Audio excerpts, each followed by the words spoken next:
Every so often I do a little bit of online research, analysing what my competitor websites are up to. After all, we all need to know what we're up against. Indeed, we all need to put bread on the table. But how much bread? Because actually what I've discovered is that most of the websites in the so-called personal development or self-improvement sector focus on money. They promise that you'll treble your income in weeks, or that your income will explode. They're all about money. People are obsessed with money. But then again, when I think about it, most of the work that I've done with most of my clients over the last 13 years all point to the fact that very often the success they were striving for was material related, money related. You see, what has happened over the last few years is that people have become totally engrossed in money, making more money and thinking they don't have enough money.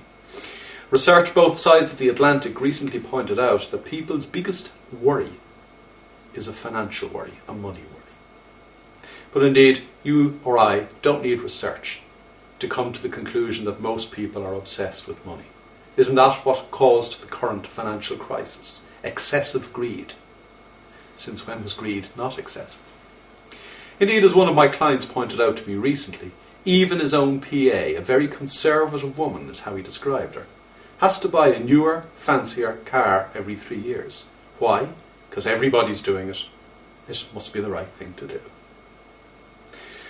A French banker recently returned to Paris, having spent a few years in the UK, made the point that the obsession with money in the UK all came down to the fact that people believed they could get rich by borrowing from banks, seemingly forgetting that you actually have to pay it back.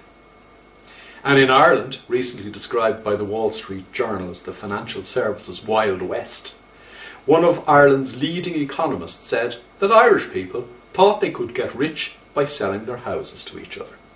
Not producing anything, just doing the rounds. The point he made, of course, was, as with all pyramid schemes, they all eventually grind to a very depressing halt. And then, of course, we have the United States, where unscrupulous brokers were lending mortgages to people who patently could not afford to repay them. What were the brokers doing? They were trebling their income. Where did it lead? People ended up losing their jobs, losing their homes, losing what they think is their lives, ending up sleeping in their 4x4s in car parks in Santa Barbara. And while all this is going on, if you Google something like self-improvement, you'll still get websites that shout at you, treble your income, explode your income, double your income, no risk involved. The question has to be asked, are you happier if you're wealthier?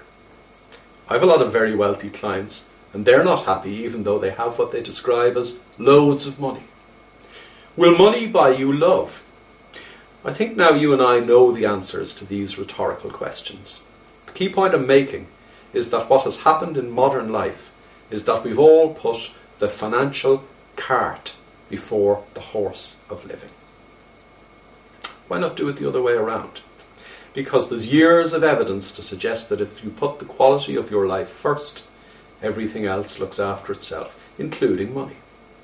Regardless of what spiritual or religious persuasion you come from, look in your spiritual texts, because all spiritual traditions state clearly what I've just said. Put your life first, and everything else, including money, will look after itself.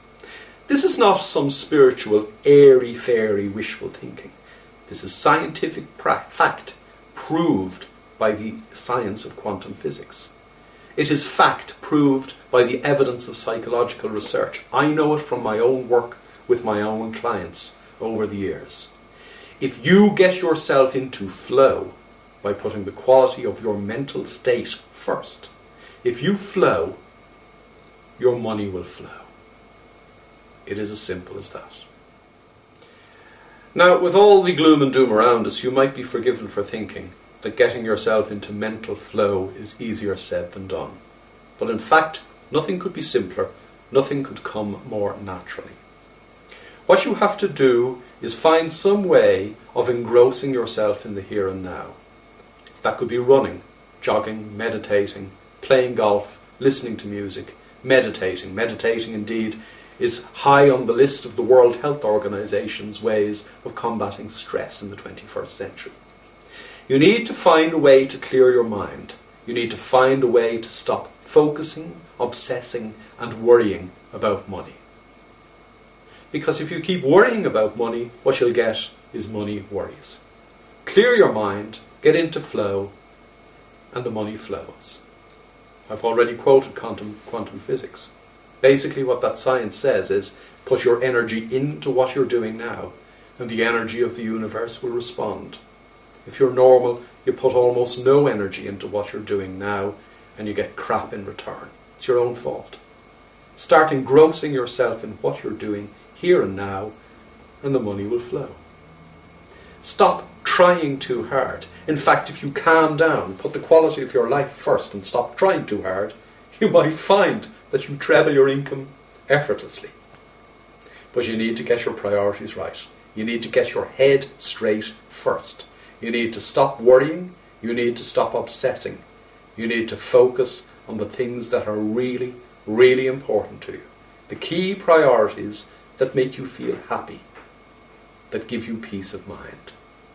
If you find that peace of mind through mental exercising or turning yourself on, everything else will fall into place.